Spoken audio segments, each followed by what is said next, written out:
4 OFW dito sa Taiwan. Sabado nga pala ngayon, half day lang kami sa trabaho. Kaya nga naman nag-aya yung mga kasama namin na maglaro ng basketball. Kaya nag-out na nga ako at sumakay na sa motor.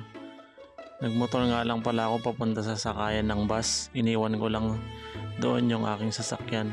Tapos yan, sumakay na ako ng bus. 30 minutes nga pala yung biyahe ko papunta sa meeting place namin.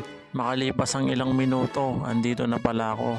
Naglakad lang ako ng mga ilang minuto kasi naghihintay na sila doon. Sasakay nga pala ako ng elevator. Ganito nga lang pala yung libangan namin pagtapos ng trabaho, maglaro ng basketball. Ayan, konting pakyut nga lang sa camera.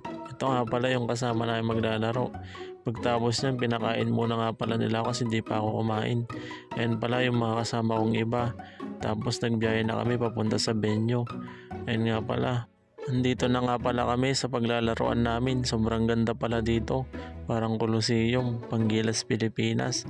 So ayan na nga, naglalaro na kami niyan. Sa lagay na yan. So panoorin nyo muna yung konting clips namin.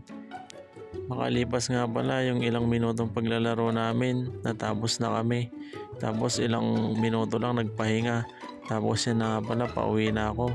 Ganun lang pala yung libangan namin dito sa Taiwan pagkatapos ng trabaho. Bye bye.